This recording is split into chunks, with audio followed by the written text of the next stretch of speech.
This is how Kenya gained independence and its struggle. The geographical space now called Kenya has been occupied by Kenyans by people since 2000 BC, when people of various ethnic groups with different cultures and languages settled there.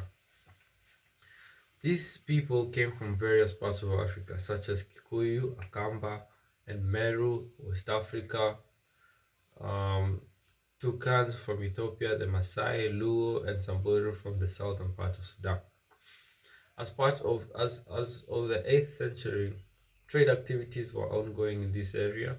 Arabs, Persians, Indians, Chinese arrived were they were trading ivory, animal skins, spices, and some other items, which I will not go through right now. The medium of communication among the traders was the Swahili language spoken by us right now.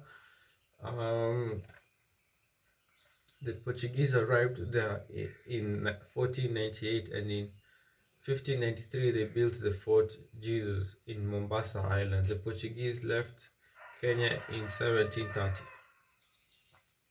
The fort was captured between 1631 and 1875. It changed hands 9 times. In 1895, the British transformed the fort into a prison, and slaves were locked up in the torture rooms. And cells that were in the inner part of the fort today the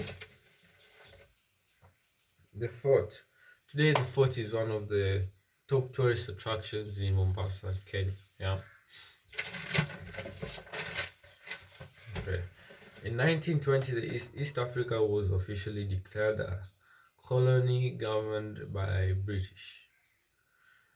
Many white settlers arrived in Kenya at the time and brought some developments there, one of which is Kenya-Uganda Railway,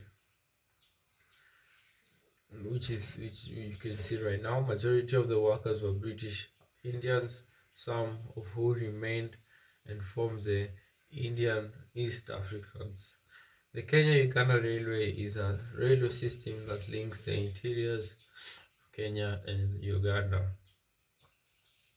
The fight for Kenyan independence started. The fight for Kenya's independence, or the work, started with the rebellion of Mau Mau in 1952. Mau Mau was primarily made up of the Kikuyu and a large Kenyan ethnic group. Kikuyu was also called Gikuyu and Agikuyu, and the Bantu-speaking people who live in the highland area of central Kenya near Mount Kenya. As of the 20th century, there were 4.5 million in number. They made up approximately 20% of total population in Kenya. As of the late 20th century, there were the Mama Rebellion was a violent attack against colonial leaders and white settlers, and the locals were caught in the crossfire, killing millions and killing hundreds. Yeah.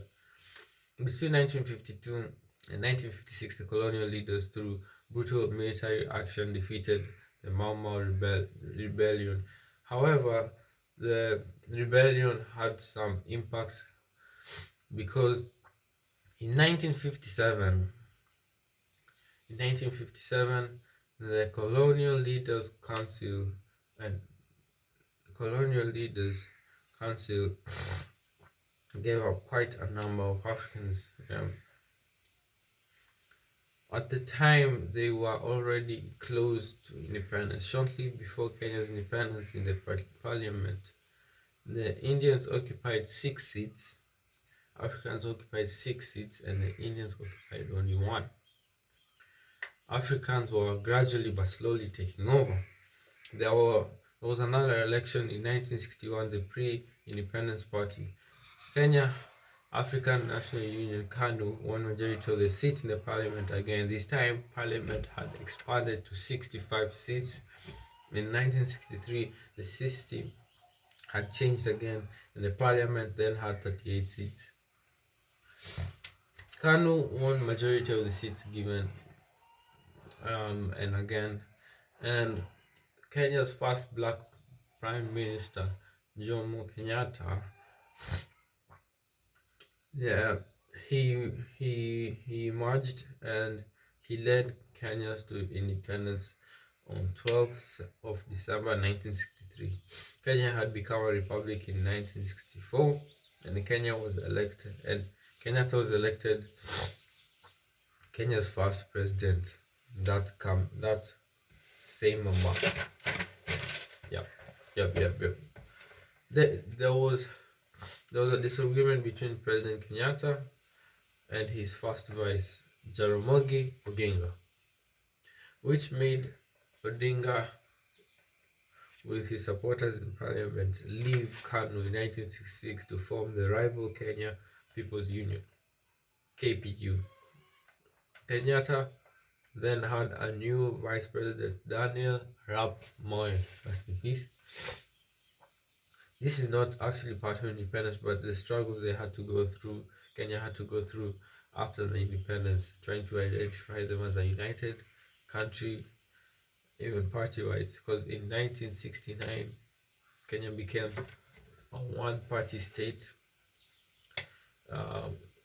KPU was banned, leaving KANU as the only party in the state. Kenyatta died in office 1978, and his vice, Daniel Arap Moi, became Kenya's second president. 1992, Arap Moi restored the multi-party system in Kenya, and this is still in operation today, Jubilee.